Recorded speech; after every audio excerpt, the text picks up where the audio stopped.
We've all experienced the face masks, quarantines, and social distancing of the COVID-19 era, and we know that the health crisis was catastrophic for families. However, we are still trying to understand the full scope of the underlying economic crisis that was detrimental to many renters and the unemployed. 3.2 million more Americans filed for unemployment in the last week, pushing the total number out of work since the crisis began to 33.5 million. The government's already spent more than $2 trillion to stimulate the economy, but frankly, there's no end in sight. Where do you think the economy is going to go from here? Well, in the short run, it's going down the tubes. All the jobs created since the recession got wiped out in 6 weeks. Millions of Americans were still struggling to pay for basic necessities. But the biggest financial issue hanging over people's lives was this. It's the first thing on my mind, how we're going to pay the rent. Just trying to figure out how I can keep my roof over my head. How am I supposed to pay my rent? I have children. My son said, Mom, I have $53.47. I can help you pay the rent. My son shouldn't worry about him paying the rent. If people were supposed to quarantine and shelter in place, how would they guarantee that they would have homes if they can't even pay rent? Renters are way more vulnerable than homeowners, so no matter how much you've saved up, 1 month, 3 months, 6 months, at some point you're going to wonder, what happens if I can't pay rent? Because renters have to know what to expect and what rights they do and don't have. Over 100 million Americans lived in rental units, and in April of 2020, 2,300,000 households did not pay any rent, which is a 135% increase compared to April of 2019. Even giant corporations weren't paying rent, such as Subway, Nordstrom, H&M, Staples, and Urban Outfitters. Giant corporations, though, have leverage to negotiate with their landlord, but most renters don't, as their future depended on their landlord's generosity. There are some landlords, such as Brooklyn Mario Salerno, who canceled April rent for all of his tenants, but then there's tenants like this. I do not care if your tenant lost their job, if your tenant got sick, if grandma got sick, if their car broke down. All of that is irrelevant. This is why tenants all across the nation are fed up and, in some areas, form strikes to protest the cancellation of rent. From Los Angeles, Philadelphia to New York, tens of thousands of tenants banded together in the largest coordinated rent strike in decades. I'm planning not to pay the next month, which is May. And why is that? Because I have to choose between paying rent or buying food for my family. By holding out on rent, Americans across the country are trying to pressure federal and state governments to cancel rent. That means the rent is piling up during COVID, which would never have to be paid, which I guess would be great for tenants, but canceling rent has a lot of downstream effects. When you pay rent to your landlord uses that money to pay mortgage on the building, as well as insurance, repairs, and utilities, and most importantly, property taxes, to help pay for essential services like firefighters, utility workers, and teachers. So the reason why no one's canceled rent is because state and cities are already strapped for cash to fuel up. While Governor Polis was touting safer at home, Coloradans were blaming him for being kicked out of theirs. The governor has asked landlords to give tenants breathing room and hold off on evictions. And to a degree, it's worked. Many have complied, and law enforcement is, by and large, not removing people from their homes right now. Problem is, those eviction notices and late fees are still coming, and deputies will eventually start knocking on those doors again. Contact 7 Chief Investigator Tony Kovaleski joins us from Aurora with tonight's top story. Tony?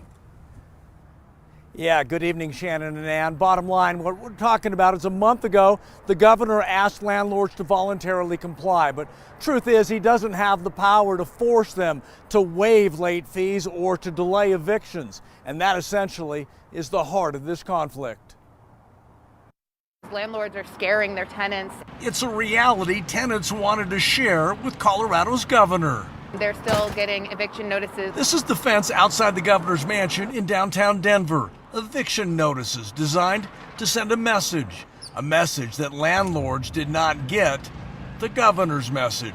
If people are going to stay in their homes, they need to be able to have a home. We're encouraging the private sector to help as well in providing relief from evictions, foreclosures, and utility shutoffs. Governor Polis has been saying is that people aren't going to lose their homes, that the eviction stay is enough, and that people will be all right. But right now, people are not all right. Mariah Wood is one of the leaders of the protest movement. She's trying to address the growing eviction concern in the metro area. At the end of this crisis, even with the eviction stay, people are going to lose their homes. We're going to see an unprecedented humanitarian crisis. Do you see your deputies knocking on doors and evicting people anytime soon? Not anytime soon. Arapahoe County Sheriff Tyler Brown says his deputies are not executing eviction orders, and with the court shut down, judges in his district are not currently ordering the evictions. There was no need to force them out of a residence to somewhere where they weren't able to isolate themselves. So we were actually creating more of a problem by forcing people out of their homes. Hey there, Tony Kovaleski with Denver 7. Is the manager available? This apartment complex in Aurora has been identified by the protest group for ignoring the governor's voluntary eviction stay and issuing several eviction orders. We visited, hoping to get answers for residents. There are questions about the way you're handling the eviction policy. Can you explain? Absolutely not. You got to contact them. So what did we get? Well, when we wrapped up, they gave us this pink Post-it. On it, it says building management. There's no phone number, there's no website, there were no answers. Essentially what we saw here is the kind of experience landlords are providing for many tenants throughout the metro area. A clear example of what's happening. Ann?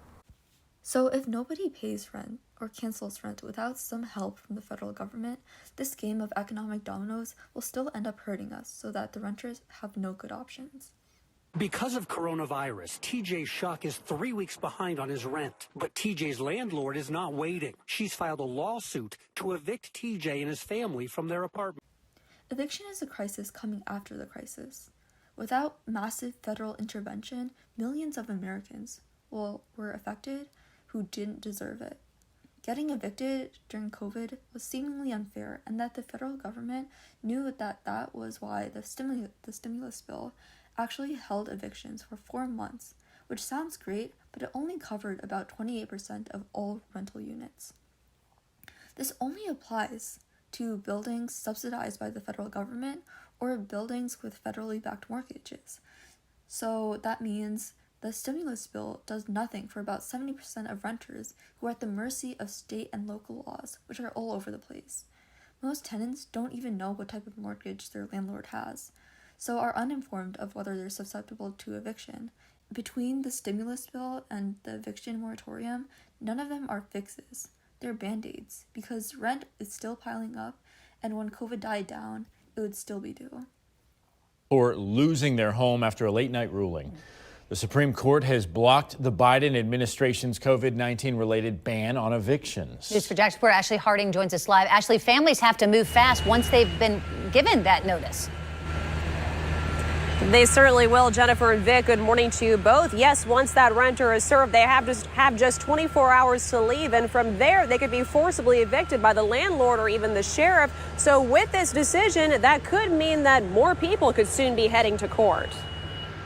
When the eviction moratorium first expired last month, more than 144,000 Florida renters were in danger of being kicked out of their homes. Today, that number is possibly higher. The moratorium simply paused payments. It did not forgive them. In Florida, a tenant's case will not be heard in a courtroom until they put the amount of back rent they owe into the court registry. If not, landlords typically win. The eviction process will be swift, and once the 24 hours is up, renters can be forcibly removed by the sheriff or landlord, and the door padlocked regardless of whether the tenant's belongings are inside. If they stay past that 24-hour time frame, they could face the possibility of being arrested for trespassing. Work now is that you don't have to pay your rent if you've got COVID-19 or a loss of income from it. But that rent isn't forgiven. What we have now is just an eviction postponement program. I see a tidal wave coming, and it scares the hell out of me. The nation's experienced a tidal wave of evictions. Most people didn't know that evictions were already bad before the pandemic, as the pandemic pre-corona landlords were filing over 2 million evictions a year. Also, that's 2 million legal evictions where your landlord has to go through multiple steps before the cops can remove you. So skip any of them and you're breaking the law. But that's exactly what some landlords are doing, even in places where courts are closed. It is illegal to evict a tenant without a judge's order. Reports of self-help evictions are increasing. That's when a landlord tries to evict a tenant by shutting off utilities, changing the locks, or removing. Lots of landlords were illegally evicting long before this crisis. In fact, even if you always paid on time, they might still want you out so that they can increase rent prices. One way is through rent eviction. If your landlord offers you a buyout to leave, but you don't take the deal, if you don't take the buyout, we are going to renovate this and you are going to have to live through the nightmare. The construction to the apartments around them has been ongoing for the last year. They say shoddy work has led to broken pipes and water leaks. All the person said was, I just want to let you know there's going to be a lot of rats. So what happens if your landlord is trying to evict you? It's all settled in the same place, housing court. I spent the morning here in evictions court, room 6330. Landlords sat there, renters sat there. 13 cases were on the docket, and in every one I saw, the renters lost. The reason so many renters are losing to housing court is because it is a maze of bureaucracy, where renters have to know the ins and outs of courthouse protocol and procedure, and if renters mess up at any point, they automatically lose. Many tenants are tripped up by the system. They don't know the information about the court process. They don't know what to file. She came to court dutifully, came to court early, and sat in the wrong courtroom. When she realized her mistake, she dashed over and caught the landlord outside. But he doesn't want to speak with her. And the court informed her that after 10 days, the sheriff would come in and remove her and her 3 children. Obviously, a lawyer would be helpful for all of us, but unlike criminal court, you don't have the right to a lawyer. And housing court makes a big difference. In 2017, New York became the first city to pass a right to counsel law in which first-year evictions dropped by 11% in places where they were rolled out. Tenants fought for. In 2017, New York became the first city in the nation to guarantee legal services for low-income tenants facing eviction. Groundbreaking legislation that the city council passed and the last mayor signed. But with New York State's eviction moratorium over, and new eviction cases now streaming into housing court, Legal services providers are at capacity. The Legal Aid Society tells Pix 11 News their attorneys will not be able to take on any new cases in Queens Housing Court for the rest of this month, a step which could potentially leave tenants facing eviction without a lawyer. People who appear there are going to either hopefully get more time to find an attorney, but in the worst case scenario are going to have to go forward without an attorney. In the Bronx last month, Legal Services NYC was not able to provide attorneys for all of the tenants in housing court who were eligible. So the situation in the Bronx specifically, we're very despaired. Yoselyn Gomez is a tenant leader in the Bronx with the housing advocacy group CASA and worried about her own pending eviction case. Gomez spoke with us with the help of a translator. A lot of tenants are going to the court and they don't know that they can get a lawyer. They don't know what the situation is. The courts put on these cases in a manageable way, manageable for both the judges and the tenant attorneys. We could manage this backlog and get through this problem. Today, the Office of Court Administration told us at this point they have no plans to slow down operations inside New York City's housing courts. Reporting live outside the housing court. A lawyer is also good to know about the best defense any tenant has in a housing court, and it's called the implied warranty of habitability and protects tenants in every state except Arkansas. This requires your landlord to keep the apartment livable, and using this tactic in court stops eviction more than half of the time. But the problem is, no one was informed of this procedure. Over 1 year in Essex County, New Jersey, there was 40,000 eviction cases, but implied warranty of habitability was only used 80 times, which is 0.2% of the time. And say you win in housing court and you don't get evicted, you're still vulnerable because of something called the tenant blacklist, Once your name is called in court, there are people who put your name on a list, and those people work for companies that sell those lists to landlords who then won't let them rent to you. Do you ever think that you could be homeless and living out of your vehicle? No, not at all.